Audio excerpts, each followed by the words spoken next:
कैसे हैं आप सब? आशा करती हूँ आप सब अच्छे होंगे, स्वस्थ होंगे। स्वागत है आपका इस कक्षा में। आइए आज हम पढ़ते हैं हिंदी का पाठ 5 ममता। तो बच्चों, ममता शब्द सुन के हमारे दिमाग में एकदम से क्या आता है? माँ, है ना? क्योंकि एक माँ ही होती है जिसकी ममता हमें पूर्ण रूप से मिलती है, हमें दुलार करती है और प्यार करती है। माँ की ममता की वजह से ही हम बहुत सारे नुकसान से, लड़ाई झगड़ों से, बहुत सारी मुश्किलों से, यहाँ तक कि अपने एक कहते हैं ना अपने पापा की मार से बच सकते हैं, है ना? तो ममता तो ऐसी ही एक जो है माँ का वर्णन यहाँ पे दिया गया है इस पाठ में, इस कहानी के माध्यम से। आइए देखते हैं। प्रस्तुत कहानी ममता में लेखक ने नारी शक्ति का जो महत्व है, ठीक है, उसके महत्व और करुणा को प्रदर्शित किया है। नारी पात्र ममता के चरित्र के ताने बाने से इसका कथानक निर्मित है। लेखक ने ममता के माध्यम से बाल विधवा की करुण कथा चित्रित की है। साथ ही भारतीय नारी की गरिमा को अपने शब्दों के माध्यम से प्रस्तुत किया है।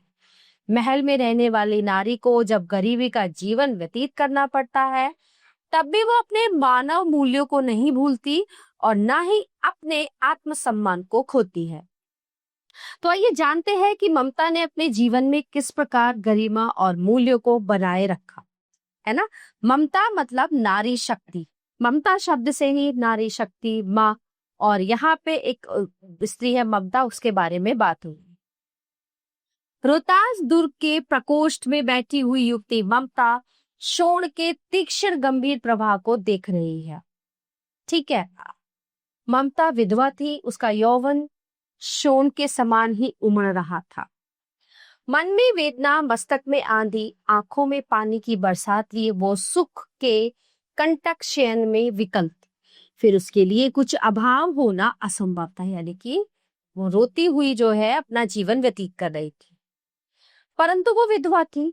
हिंदू विधवा संसार में सबसे तुच्छ निराश्रय प्राणी है। तब उसकी विडंबना का कहां था। अब देखिए, मतलब अगर इस टॉपिक की बात की जाए तो जो विधवा अब पहले होता था, है ना, जब तक राजा राममोहन राय ने इस चीज के विरुद्ध आवाज नहीं उठाई थी, तो पहले क्या होता था, विधवाओं को पाप माना जाता था, श्राप माना जाता था, है ना। और पहले तो ऐसा होता था, जो स्त्रियां होती थी विधवा हो जाती थी, उनके पति के साथ जला दिया जाता था। तब कारण और थे, लेकिन इस चीज पर गौर करने के बाद और रोक लगाने के बाद अब ऐसा नहीं है। आज के समय में कुछ चीजें बदल गई हैं। विधवा विवाह भी, मतलब दोबारा अगर कोई चाहे तो दूसरा विवाह भी कर सकता है, और मतलब इतना कठिन जीवन अब नहीं है। अगर देखा जाए तो कहीं पर 10 या 20% हम मानते हैं, लेकिन 80-90% तो जीवन जो है विधवाओं का आज के समय में कुछ ना कुछ हो चुका है। चाहे वो सेल्फ डिपेंड हो, आत्मनिर्भर हो, है ना, चाहे वो दूसरा विवाह करके हो, चाहे कैसे भी। चूड़ामणि ने चुपचाप उसके प्रकोष्ठ में प्रवेश किया। शोण के प्रभाव में, उसके कल्लाद में अपना जीवन मिलाने में वो बेसुध थी। पिता का आना न जान से चूड़ामणि व्यथित हो उठे। स्नेह पालिता पुत्री के लिए क्या करे। चूड़ामणि कौन थे? ममता के पिता थे। ठीक है, वो कुछ नहीं कर सकते थे, जो नसीब का लिखा होता है उसको कोई नहीं मिटा सकता, और वो कर भी क्या सकते थे। लौटकर बाहर चले गए, ऐसा प्राय होता, पर आज मंत्री के मन में बड़ी दुश्चिंता थी। पैर सीधे नहीं पड़े थे। दुश्चिंता मतलब बुरी चिंता। एक पहर बीत जाने पर वे फिर ममता के पास आए। उस समय उनके पीछे 10 सेवक चांदी के बड़े थालों में कुछ लिए हुए खड़े थे, और कितने ही मनुष्यों के पद शब्द सुन ममता ने घूमकर देखा। मंत्री ने सब थालों को रखने का संकेत दिया। अनुचर थाल रखकर चले गए। ममता ने पूछा, ये क्या है पिताजी? तो उन्होंने कहा, बेटी ये तेरे लिए उपहार है, कहकर चूड़ामणि ने उसका आवरण उलट दिया। स्वर्ण का पीलापन उस सुनहली संध्या में विकीर्ण होने लगा, यानी कि फैल गया। ममता चौंक उठी, इतना सोना कहाँ से आया? तो उन्होंने कहा, चुप रहो, ये सब तुम्हारे लिए है। तो क्या आपने म्लेच्छ को स्वीकार कर लिया है, यानी कि नीच की रिश्वत स्वीकार कर ली है? पिताजी अनर्थ है, अर्थ नहीं, लौटा दीजिए। पिताजी हम लोग ब्राह्मण हैं, इतना सोना लेकर क्या करें? इस पतनोन्मुख प्राचीन सामंत वंश का अंत समीप है। बेटे किसी भी दिन शेर शाह रोहतास पर अधिकार कर सकता है। उस दिन मंत्रित्व ना रहेगा तब के लिए बेटे। हे भगवान, तब के लिए, विपदा के लिए इतना आयोजन, परमपिता की इच्छा के विरुद्ध इतना साहस। पिताजी, क्या भीख न मिलेगी? क्या कोई हिंदू भूपृष्ठ पर ना बचा रह जाएगा जो ब्राह्मण को 2 मुट्ठी अन्न दे सके? यह संभव है। फेंक दीजिए पिताजी, मैं कांप रही हूँ। इसकी चमक मेरी आंखों को अंधा बना रही है। मूर्ख है, कहकर चूड़ामणि वहां से चले गए। दूसरे दिन जब डोलियों का तांता भीतर आ रहा था, ब्राह्मण मंत्री चूड़ामणि का हृदय धक धक करने लगा। वो अपने को रोक न सका। उसने जाकर रोहतास दुर्ग के तोरण पर डोलियों का आवरण खुलवाना चाहा। पठानों ने कहा, यह महिलाओं का अपमान है। बात बढ़ गई, तलवारें खींची, ब्राह्मण वहीं मारा गया। राजा, रानी और कोष सब शेरशाह के हाथ पड़े। ममता वहां से भाग गई। डोली में भरे हुए पठान सैनिक दुर्ग भर में फैल गए, पर ममता नहीं मिली। काशी के उत्तर धर्म चक्र विहार मौर्य और गुप्त सम्राटों की कीर्ति का खंडहर था। भग्न चूड़ा तृण गुल्मों से ढके हुए प्राचीर ईंटों के ढेर में बिखरी हुई भारतीय शिल्प की विभूति ग्रीष्म की चंद्रिका में अपने को शीतल कर रही थी। जहां पंचवर्गीय भिक्षु गौतम उपदेश ग्रहण करने के लिए पहले मिले थे, उसी स्तूप के भग्नावशेष की मलिन छाया में एक झोपड़ी के दीपालोक में एक स्त्री पाठ कर रही थी। अनन्यास चिंतयन्तो माम ये जनाः पर्युत्पासते, यानी कि पाठ रुक गया। भीषण और हताश आकृति दीप के मंद प्रकाश में सामने खड़ी थी। स्त्री उठी, उसने कपाट बंद करना चाहा, परंतु उस व्यक्ति ने कहा कि माता, मुझे आश्रय चाहिए यहाँ पे। तुम कौन हो? स्त्री ने पूछा। मैं मुगल हूँ। चौसा युद्ध में शेर शाह से विपन्न होकर रक्षा चाहता है। इस रात अब आगे चलने में असमर्थ हूँ। क्या शेरशाह से? स्त्री ने होठ काटी। हाँ माता, परंतु तुम भी वैसे ही क्रूर हो। वही भीषण रक्त की प्यास, वही निष्ठुर प्रतिबिंब तुम्हारे मुख पर भी है। सैनिक, मेरी कुटी में स्थान नहीं, जाओ कहीं दूसरा आश्रय खोजो। गला सूख रहा है, साथी छूट गए हैं, अश्रु गिर पड़ा है, इतना थका हुआ हूँ, इतना। कहते कहते वो व्यक्ति धम से बैठ गया और उसके सामने ब्रह्मांड ढूंढने लगा।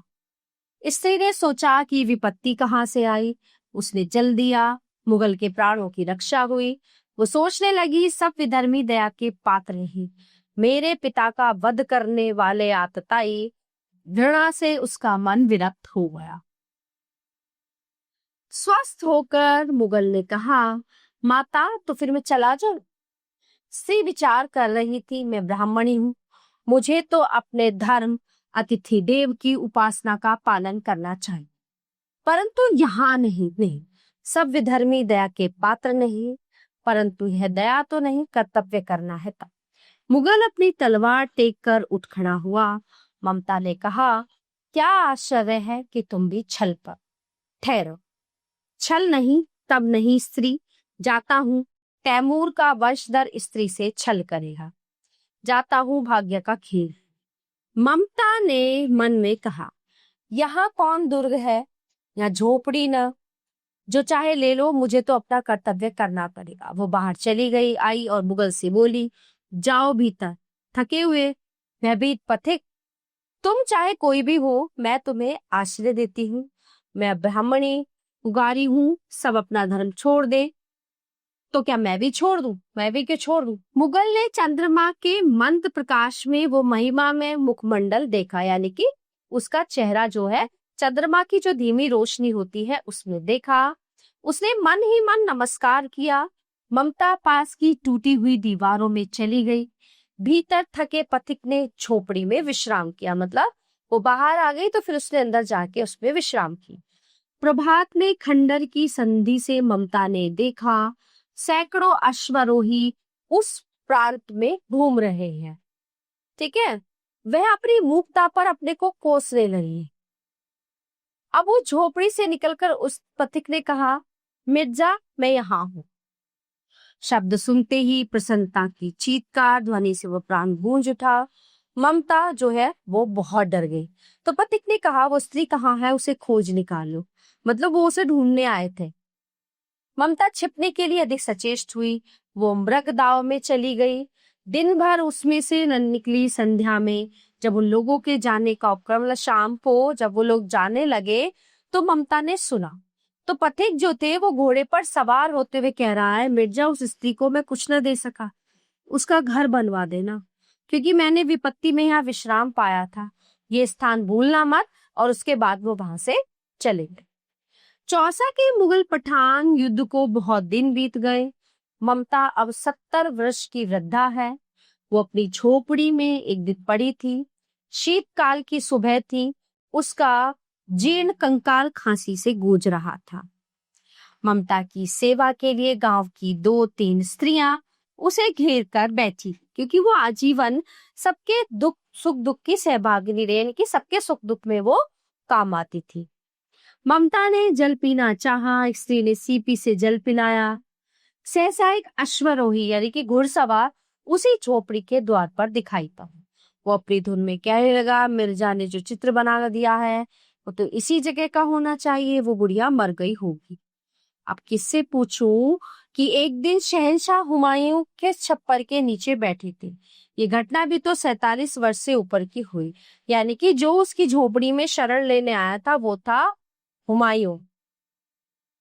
ममता ने अपने विकल कानों से सुना। उसने पास की स्त्री से कहा, उसे बुलाओ।